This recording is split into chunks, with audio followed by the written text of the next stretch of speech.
Hey guys, welcome back to another OrCAD X how-to video. My name is Adam, and this is the fourth video in our schematic series for this month, or for our schematic symbol series for this month.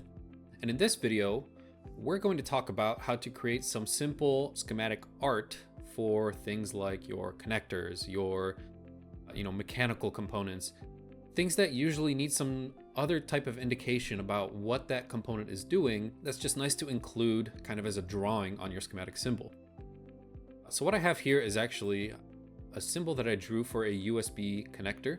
This is a micro USB connector, and I'm going to show you two different ways on how to add kind of drawings to this, just that I like to include as an indicator of what's actually happening for this connector. So the first method is kind of the long and arduous method. It does look nice on the schematic, but it can take a while. The second method is a huge time saver, and I'll show you how to do that in just a second. All right, method one. So we have our pins already placed on this symbol. It's a 5-pin connector with 2 pins here for the shield or the casing of our USB connector. This is a USB micro type connector, which I know isn't super popular anymore. A lot of the connectors for USB usually use the Type-C standard. But I still occasionally use this one because, well, I have a million cables lying around of this type. So one thing that I like to add using, for example, a drawing tool on my schematic is just a nice little outline of what the connector looks like, right? So if it's a square connector, I'll add a square. If it's a trapezoid for whatever reason, I'll add a trapezoid. In the case of micro USB, using the line tool, it actually looks something kind of like this. And if I go to, let's say, place rectangle, I can then add this little rectangle in the middle here, and then maybe a couple smaller rectangles for the pins. So I believe that there's like 1 pin. Let's turn off our grid snap. So if you want to create some, more detailed drawings, make sure you turn off the grid snap. But maybe you have 1 pin there, 2, 3, 4. I'm just kind of eyeballing these, 5, and then we can select all of them together and maybe adjust them a little bit. There we go. Right, so that's kind of looking like a USB type, micro B connector. Not too bad. So that's the first method. Now the second method is, in my opinion, the easiest method because, well, rather than drawing things, we're just going to be using an image. So here is the DigiKey part, which I just randomly found by searching in USB Type-C. If we look here, there is an HTML data sheet, or we can even use this image. Let's go ahead and take a couple screenshots of this that we can use in our schematic. So there is the first screenshot. I'm going to go ahead and save that to, we can keep it in pictures and call this micro B1. And then if we look at the drawing, we can also grab one of these, and again, whichever one you want to use in your schematic, you can go ahead and use. Let's make this a little larger. And is it going to let us zoom in? Doesn't. Oh, there we go. Download PDF. There's the zoom. We can, for example, grab this right here, or maybe even one of these. Let's say that we have the no flange version here. So there's my screenshot. Let's go ahead and save that again to pictures, micro B2. Then I'm going to go ahead and delete these poor drawings that I made earlier. And what we're going to do is actually place a picture.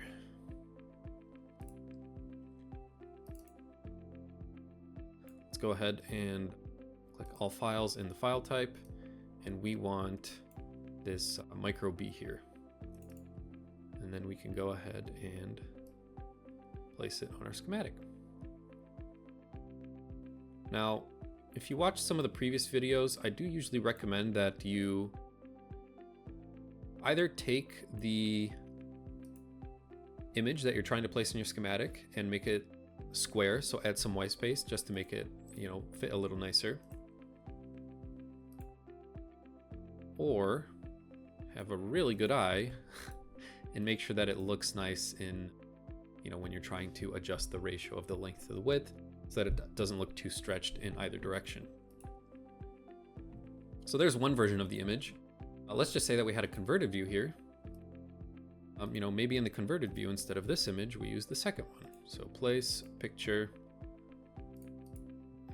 all types, and there is my second micro B. And again, maybe we're just using this second type of picture for this version of the symbol. Again, super simple.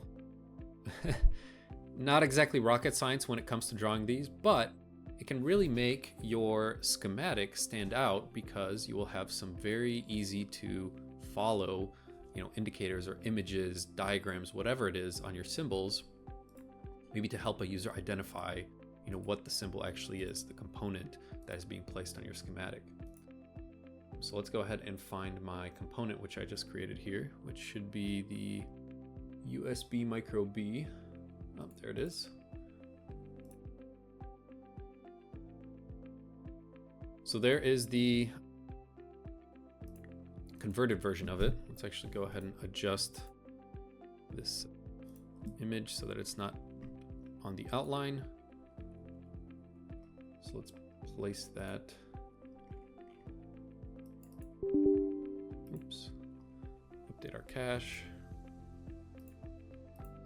Clean up our cache, I should say. Place the part. So there's our converted view. Oh, you know what? Sorry, that was our normal view. And then here's our converted view. Let's add that picture back in.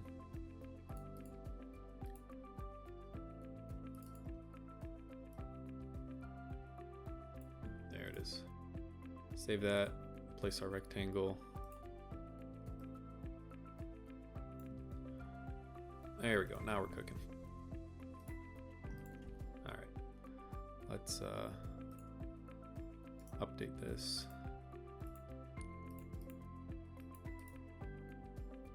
All right. And now, if we go to place this part, we should now have a normal view and a converted view. And there's our converted view that has another image. Again, you know, feel free to use this however you want to. Some people like to include an image of the microprocessor for things like, you know, their microprocessor symbol. I personally like to use this for connectors because it's nice to then kind of figure out what type of mating connector you might need. So if you have like, you know, RJ45 Ethernet connector, these type of USB connectors, headers, if someone can't automatically tell if it's like a right angle header or maybe a vertical header. Again, this is the much simpler way of creating that visualization. Or if you can't find a picture, again, you can always use the drawing tools under the place command. So you have line, rectangle, ellipse, arc, you know, Bezier curve, polyline, whatever it might be, you can still get creative. All right, guys, so that's it for this video. This is the fourth and last video for the schematic symbols this month. I think the next 4 videos are actually going to be creating footprints, different types of footprints, and different time-saving, you know, strategies for creating footprints in OrCAD X Presto. So hope you guys enjoy those videos when they come out. Again, if you have any questions, comments, feel free to leave them below. If you have any ideas for future videos, please let us know as well.